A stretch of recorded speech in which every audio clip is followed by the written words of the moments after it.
¿Qué tal amigos? Bienvenidos a otro video, yo soy Vic. Bueno, en el video de hoy vamos a hablar sobre el problema al que se está enfrentando la siguiente banlist. En el video vamos a explicar estos mismos factores, algunos aspectos a considerar, mi opinión sobre esto mismo y unas cuantas cosas más.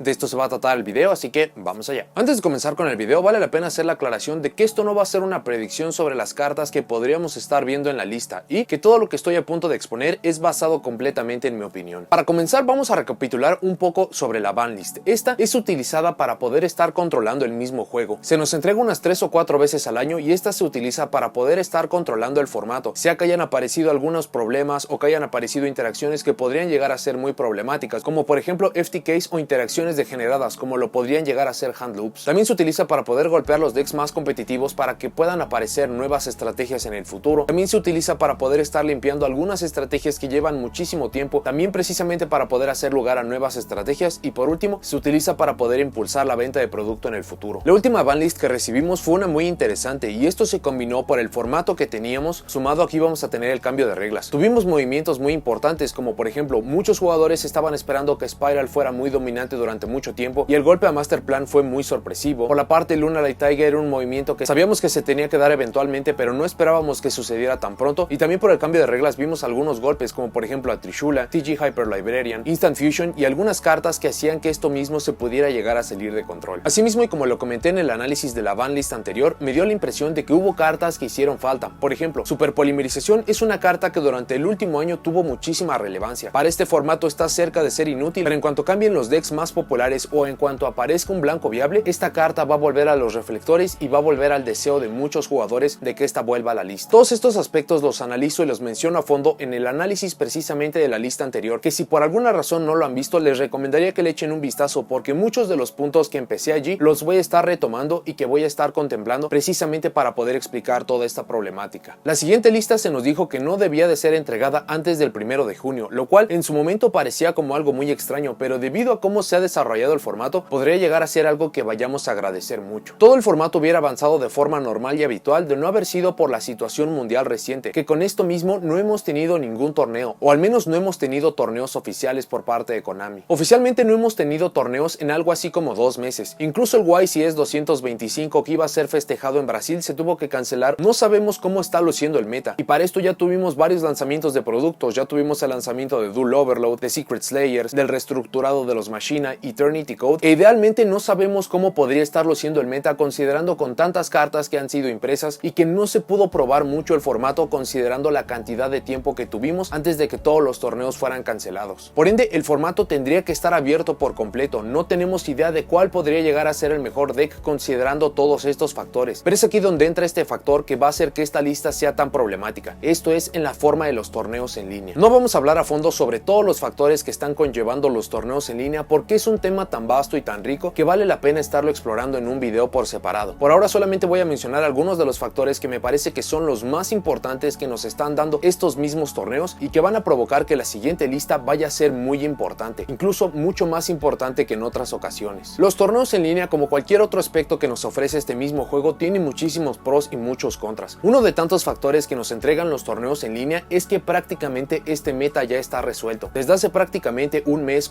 y medio, el meta ya no se ha movido por absolutamente ningún motivo. Sea que estén al pendiente de los mismos torneos en línea o no, o siquiera que no sabían de la existencia de estos mismos, el meta no ha cambiado para nada. Los decks más competitivos no han cambiado en prácticamente mes y medio, esto en la forma de Adamancipator y de Edlic. No solo esto, sino que son tan dominantes y han avanzado tanto en los mismos torneos que incluso ya tenemos variaciones, ya tenemos híbridos de estos. Tenemos Edlic puro, tenemos con Invoked, tenemos orientado a Synchro, y por la parte de Adamancipator, si bien no ha presentado una evolución porque el deck es bastante sólido, es bastante conciso, sí han aparecido algunas cartas de tech que nos pueden ayudar a vencer a Edlic, la Mirror de Adamancipator o simplemente cualquier otra amenaza que se llegue a presentar. Los torneos en línea nos han ofrecido un vistazo de prácticamente cómo se estaría viendo el meta, y como mencioné, hace prácticamente un mes y medio que esto no ha cambiado de ninguna forma. Incluso con la entrega de Eternity Code, o más bien utilizando las cartas del Eternity Code para estos mismos torneos, realmente no hemos tenido variaciones. Quizás hayan aparecido algunos decks en el top, pero no está dañando la representación o el dominio que han tenido estos dos decks. Ahora, poder clamar que el meta ya está resuelto podría sonar como algo precipitado, algo que se suele decir al inicio del formato cuando aparecen cartas nuevas o cuando no se han hecho pruebas suficientes. Sin embargo, estos torneos en línea han aparecido y de hecho han incrementado su popularidad y su cadencia desde que dejamos de tener los torneos oficiales. Prácticamente cada semana estamos teniendo 3 o 4 torneos bastante importantes, muy bien organizados, con jugadores de renombre participando en estos mismos, y algunos torneos incluso tienen la participación del tamaño de unos torneos de YCS pequeños. No se puede comparar a la asistencia de 1000, 2000 jugadores, pero el hecho de que algunos de estos tengan incluso 500 jugadores en estos mismos habla muy bien de que esto es una muy buena representación de cómo se estaría viendo el formato. Ya que estos se están celebrando semana con semana, algunos se hacen durante varias semanas para poder estar implementando cartas nuevas, cartas que son anunciadas, o incluso hay torneos mucho más pequeños que prácticamente se están celebrando diario. Es por esto que podemos decir que el meta está prácticamente resuelto. Estos dos decks no han dejado de ser los más populares, los más dominantes, los que se están llevando prácticamente los torneos y han mostrado evolución, y a pesar de esto y a pesar del producto nuevo, esto no está cambiando. Uno de los aspectos más importantes de los torneos en línea es que no importa quién esté participando en estos mismos, se tiene acceso a prácticamente todas las cartas, sea en la forma de Lightning Storm, Evenly Match, Pot of Extravagance, las cartas Ad Emancipator, las cartas Edlic. Lo único que tienen que hacer es estar poniendo el nombre de esta misma y van a poder tener acceso a esta misma, incluso a 3 copias, a diferencia de, por ejemplo, muchos jugadores cuando están en un torneo oficial, en un torneo presencial, que quizás puedan tener algunas bases como por ejemplo de Edlic, de Ad Emancipator, pero el side deck también es un factor a tomar en cuenta. Ya que se tiene acceso a todas las cartas, entonces esto va a estar modificando los resultados que nos van a estar arrojando estos mismos torneos. Sin embargo, lo que está modificando es la representación, no en general cómo se estaría viendo el meta. Por ejemplo, normalmente estos torneos en línea tienen una representación del 60-70% entre Ad Emancipator y Edlic, y si tuviéramos torneos presenciales, torneos físicos, esta representación probablemente estaría bajando algo así como 50%, y quizás de ese 50% no todos los jugadores tendrían acceso a prácticamente todas las cartas, sobre todo las más costosas y las más buscadas. Siguiendo con la misma lógica, no solamente se estarían modificando los números de estos decks en bruto, es decir, de cuántos están entrando al torneo, sino que esto también podría estar cambiando la información que estamos viendo en el top. Pero de nuevo, lo que estarían cambiando no es en general lo que vamos a ver en el meta, sino probablemente los números de estos. Por ejemplo, en un top 16 hemos estado viendo 7 Ad Emancipator, 7 Edlic y 1 o 2 decks que entran aquí y allá. Si tuviéramos el formato físico, probablemente estos números bajarían a 6 Ad Emancipator, 6 Edlic. Si tuviéramos 4 decks, probablemente los 4 serían muy diferentes. Los 4 podrían ser de una estrategia. Entonces, simplemente son aspectos que hay que considerar teniendo en cuenta el formato en línea. Esto también da origen a un fenómeno muy interesante, y es que el meta siempre va a estar evolucionando. Si por alguna razón tenemos una representación mayor de Ad Emancipator, los jugadores se van a poder estar preparando mucho más contra este mismo. Si Edlic fuera la cabeza del meta, sucedería exactamente lo mismo. Lo que sucede con este tipo de formatos es que ya que solamente hay 2 decks representativos y ya que prácticamente cualquiera tiene acceso a estos mismos, entonces la evolución y la innovación está volcada completamente a estas 2 estrategias y no a otras estrategias que hemos tenido anteriormente, como por ejemplo Salamangreat, Orcust, Madolche y cualquiera otra que quieran estar agregando allí. Y esto se explica fácilmente porque ya que se puede tener acceso a cualquier estrategia, es mucho mejor estar utilizando las 2 mejores estrategias que se tienen en el formato para poder tener un mejor desempeño en los mismos torneos, a estar utilizando las estrategias viejas, las estrategias que ya teníamos previamente, y estar evolucionando estas mismas, estarlas innovando, poner cartas de side, poner cartas de main para poder estar contrarrestando el poder de estos mismos decks. La evolución y la innovación en cualquier estrategia se va a acabar dando, no importa en qué formato. Sin embargo, precisamente como los jugadores están volcados a 2 estrategias porque el formato ya está completamente resuelto y no se ven en la necesidad de estar mejorando sus anteriores estrategias, esto provoca que las 2 mejores estrategias evolucionen a un ritmo mucho más rápido de lo que lo hacen las demás estrategias. Si consideramos la información que ha sido generada gracias a todos estos torneos en línea, tenemos suficiente para poder estarnos haciendo una idea de cómo se tendría que estar viendo la siguiente banlist. Tendríamos que estar golpeando a The Emancipator, tendríamos que golpear Edlic, e incluso se podrían estar golpeando algunas cartas o algunas interacciones que se podrían sentir muy injustas, como por ejemplo, hay muchos decks de agua que pueden dejar al oponente sin mano antes de que este siquiera pueda tener un turno. Una pieza de evidencia para demostrar que estos torneos son seguidos en línea por muchísimas personas es que cualquier carta que esté involucrada en el meta que tenemos por ahora en los torneos en línea son cartas que son muy caras, en la forma de cartas de The Emancipator, cartas de Edlic o cualquier tipo de carta que sea utilizada en side deck o main deck para poder estar contrarrestando esto mismo. Si ustedes buscan estas mismas cartas, van a notar que tienen un precio muy alto, como si se estuviera jugando el formato normal, como si se estuviera jugando el formato físico, lo cual llama mucho la atención considerando que no hemos tenido torneos oficiales en prácticamente 2 meses, pero precisamente estos torneos nos están dando una idea de cómo podría estar estar luciendo el meta si estuviéramos jugando por ahora, o cómo se podría estar viendo el meta en el siguiente mes, los siguientes 2 meses, cuando idealmente ya estemos teniendo torneos oficiales, al menos unos pequeños. De nuevo, este es un tema bastante extenso que vale la pena estar hablando en solitario. Por ahora solamente estoy mencionando algunos factores para poderle dar un poco de credibilidad a los mismos números de los torneos en línea y para poder explicar cómo esto va a estar afectando a lo que viene para la banlist. Habiendo explicado todo esto, vamos a volver al punto inicial, que es explicar el problema que va a tener la banlist. Idealmente, la banlist no hubiera tenido ningún problema. Hubiera podido estar golpeando los decks más competitivos, sacando lo viejo para hacer lugar a lo nuevo, corrigiendo problemas, impulsando producto nuevo. Pero porque no hemos tenido torneos oficiales, entonces idealmente solamente se podría estar cumpliendo uno de estos objetivos, quizás dos, en la forma de poder impulsar producto nuevo y poder corregir problemas que podrían aparecer en el futuro. Ahora, para fines del video, vamos a decir que Konami está ignorando por completo toda esta información que ha sido generada en los torneos en línea, ya que no son torneos oficiales, no los está considerando para poder tomar una decisión, y vamos a ver qué sucede a raíz de esto. Si estamos considerando que entonces la lista se tiene que dictar a raíz de los resultados de los torneos oficiales de Konami, y como no hemos tenido un YCS en muchísimo tiempo y no se ve para cuándo vayamos a tener este mismo, entonces esto implicaría que no vamos a tener una lista en algo así como unos 6 meses. Esto podría llegar a ser mucho más tiempo para algunas regiones. Y si han jugado contra Adamantipator o contra Edlic, han notado que prácticamente no hay forma de poderles seguir el paso, sea porque puedan aguantar juegos muy largos o porque pueden presentar campos inquebrantables. Entonces no hay muchas formas de poder jugar contra estos, y el hecho de que la posibilidad de que podamos estar 6 meses con esto mismo es algo que va a estar afectando a los jugadores, y no solo esto, sino también la agenda que podría estar teniendo Konami. Por la parte que afectaría a los jugadores es precisamente por el dominio de estos dos decks. Son tan potentes, son tan dominantes que realmente no hay formas de poder competir contra estos mismos, al menos no sin estar utilizando cartas muy específicas. Es un tanto desafortunado que el formato pasado tuvimos unos 20 decks que podrían estar llegando a lugares muy importantes en torneos oficiales, aún con la gran sombra que estaba representando al Spiral, y estamos pasando este mismo, que si por alguna razón no están jugando uno de los dos decks más potentes, realmente no hay formas de poder hacerle frente a estos decks, e incluso con las mismas cartas del Eternity Code, que muchos decks están recibiendo soporte muy potente y de mucha consideración, todavía no se puede hacer nada contra esto. Así que si no tienen la posibilidad de jugar a Adamantipator o Edlic, entonces no van a tener muchas posibilidades de estar disfrutando este formato, al menos si se están orientando a un juego más competitivo. Por la parte de Konami, su agenda en realidad no se ha modificado mucho. Si bien hemos tenido retrasos de la entrega de muchos productos, todavía se están anunciando nuevos, la fecha de muchos productos en el futuro no se ha movido en absoluto, y en general simplemente se siguen moviendo las cosas para ellos. El problema es si ellos acabaron planeando que estos decks, es decir Adamantipator y Edlic, fueran el meta, pero entonces si no se nos entrega una lista en tiempo y forma, esto podría estar afectando para producto en el futuro. Digamos que el plan original de Konami era que Edlic y Adamantipator fueran el meta por completo durante unos 4 meses. Después de esos 4 meses se entrega una lista para poderlos golpear, para poder dañar su consistencia, su potencia, y al mismo tiempo se están lanzando cartas para poder estar corrigiendo esos problemas o simplemente para poderlos hacer más potentes de alguna forma. Poco a poco iría apareciendo un tercer deck, un cuarto deck que podría estar compitiendo con estos mismos, y poco a poco la cosa empezaría a avanzar. El problema es que si no se están entregando las mismas listas, entonces vamos a estar con el meta de Adamantipator y Edlic durante mucho tiempo, lo cual acabaría dañando producto en el futuro. Vamos a estar combinando estos puntos y vamos a tomarlo en un aspecto competitivo. Por ejemplo, un jugador que quiere estar empezando con el juego competitivo o se quiere hacer de una estrategia competitiva, no va realmente a estar volteando a ver los productos que tenemos recientemente o los productos que tenemos en el futuro. Por ejemplo, Eternity Code, Toon Chaos, Battles of Legend Armageddon. Por ahora no hay cartas o no sabemos que hayan cartas que vayan a modificar cómo se va a estar viendo el mismo meta. Entonces esto va a estar afectando, porque si un jugador quiere ser competitivo tendría que estar acercándose a las cartas Adamantipator y Edlic, lo cual va a estar afectando a producto en el futuro. Un claro ejemplo de esto es por ejemplo Girsu, que para la estrategia de Orcust los está llevando al siguiente nivel, e incluso se llegaba a prometer que este podría ser la pieza en la cual va a hacer que Orcust pueda regresar al juego competitivo. Pero con los torneos que hemos tenido hasta el día de hoy, a pesar de que sí es una carta muy potente, no se puede comparar con el dominio de Edlic o de Adamantipator. Entonces, ¿por qué un jugador tendría que estar acercándose a comprar sus 3 copias de Girsu cuando fácilmente por el costo de 3 Girsu podría estarse haciendo de una muy buena cantidad de las cartas Adamantipator y simplemente se va a asegurar que va a tener la estrategia más potente? Y como no vamos a tener una lista por la ausencia de torneos, entonces simplemente se está asegurando que está haciendo la mejor inversión, no solamente una apuesta. De forma evidente, todos los productos que vengan todavía van a ser muy bien vendidos, considerando que tienen soporte de legado, algunos arquetipos con dinámicas muy interesantes o simplemente cartas genéricas que pueden estar ayudando a otras estrategias, o si simplemente no se están enfocando al juego competitivo. Pero estos son algunos factores factores que podrían estar dañando a Konami si decide no estar lanzando una lista, considerando que no hemos tenido torneos oficiales o ignorando la información de los torneos en línea. Otro aspecto importante es que las reimpresiones comienzan a estar al aire. Uno de los aspectos más importantes de este juego es las reimpresiones, sobre todo cuáles tienen que ser entregadas y cuándo tienen que ser entregadas. Si la información de los torneos en línea no se considera como algo oficial, entonces ¿cómo va a saber Konami cuáles son las cartas que tiene que estar poniendo, por ejemplo, en su sobre de OTS, en Battles of Legend, en el producto que nos entregan normalmente en octubre o simplemente para el futuro? Por ejemplo, 3 cartas en la forma de Barrier Statue of the Torrent, Unexpected Die y Appointer of the Red Lotus son cartas que probablemente les suenen familiares si han estado al corriente de cómo se han desarrollado los torneos en línea. Pero si no lo han hecho y si por ende Konami no está considerando esta información como oficial, como información para poder tomar sus reimpresiones, entonces estas son cartas que se van a seguir encareciendo porque se están utilizando para poder combatir al meta, y como no se están considerando para reimpresiones pronto precisamente porque no es información oficial, entonces estas podrían estar tardando mucho en llegar, si es que siquiera llegan. Incluso una problemática que se suma a todo esto es que las reimpresiones, cuando son muy necesarias, idealmente se tienen que entregar cuando todos los jugadores están buscando estas mismas, se están entregando en un punto que prácticamente cualquiera se pueda hacer de estas, pero que están muy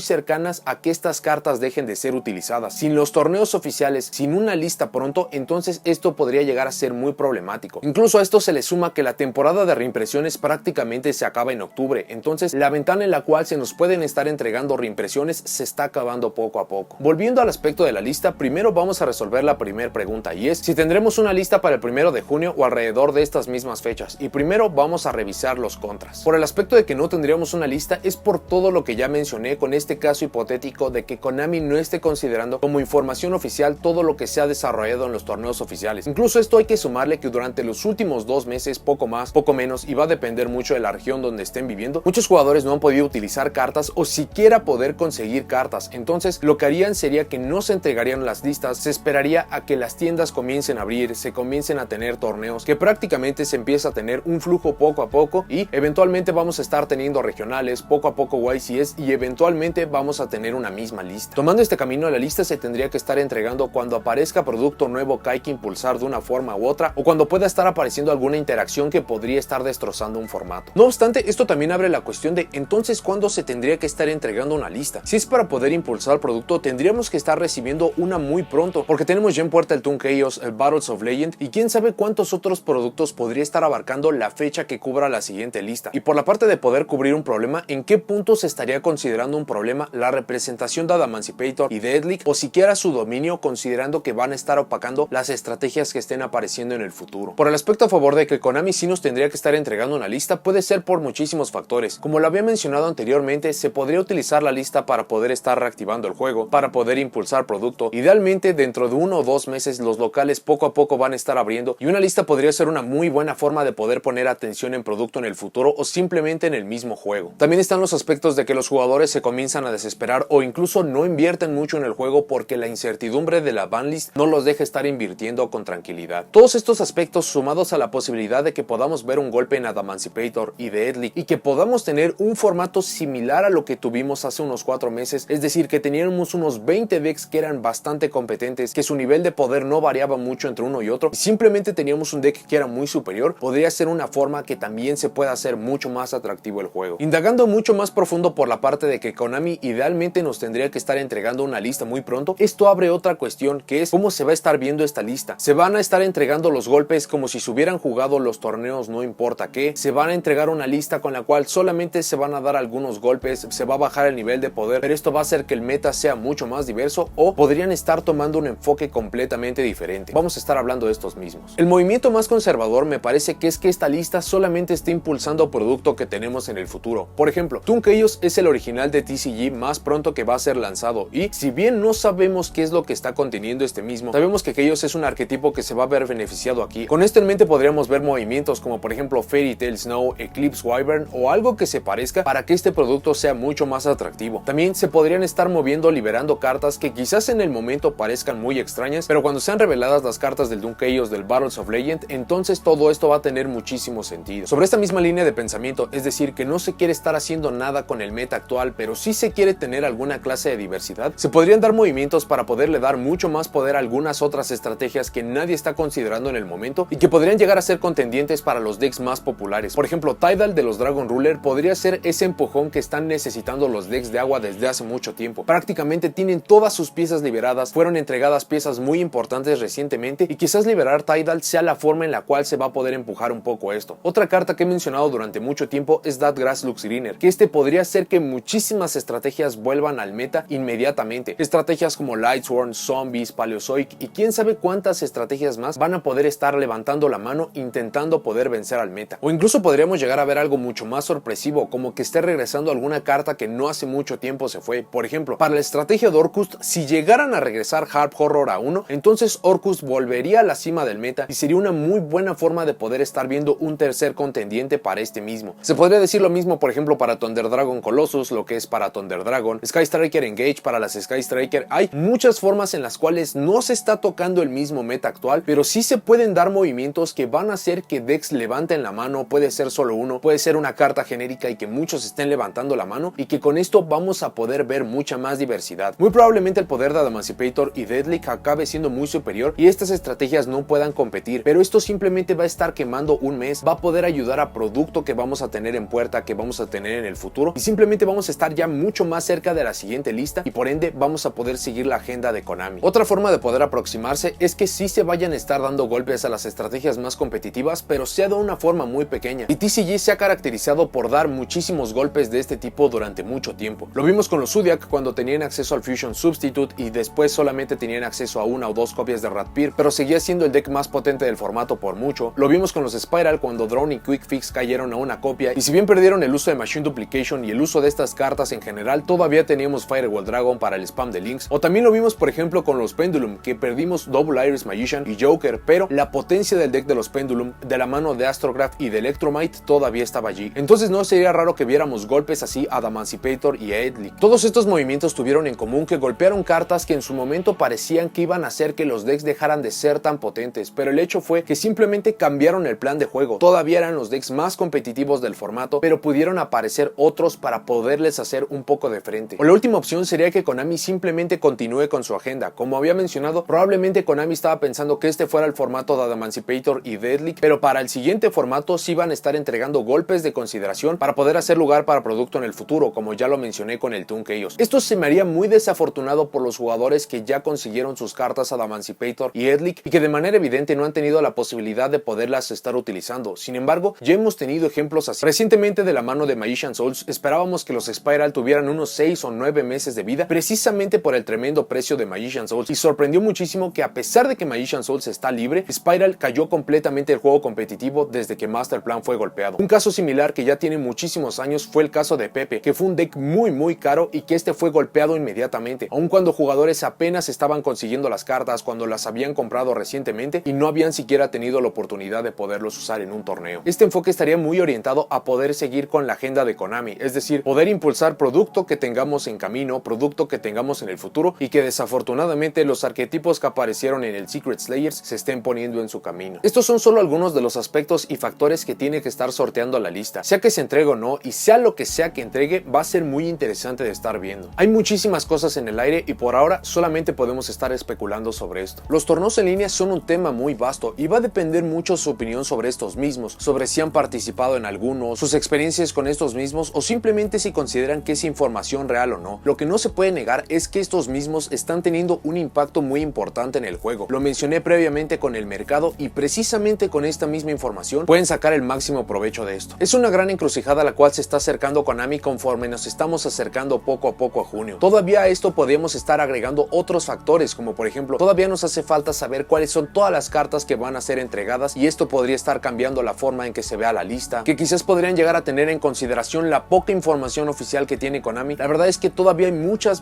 cosas al aire, y sea que veamos acciones de parte de Konami o no, esto nos va a dictar mucho de cómo se va a estar comportando el formato para los siguientes meses. Solo estamos unas cuantas semanas de que estemos llegando a la fecha en la cual idealmente Konami nos tendría que estar entregando la lista, y por ende todo esto lo hace mucho más interesante. Pero bueno, eso es todo lo que tengo para este video. Déjenme en los comentarios si hay algún factor que no haya cubierto o que no haya atacado de forma correcta. Asimismo, ¿qué es lo que piensan que va a suceder? ¿Se nos va a entregar una lista? ¿No se nos va a entregar una lista? Idealmente, si se nos llega a entregar, ¿cómo va a estar luciendo esta? ¿Va a ser muy conservadora y simplemente van a estar liberando cartas, o los movimientos van a ser muy pequeños, o va a ser una lista gigantesca y muy desafortunadamente Adamantipator y Deadlick se van a acabar yendo?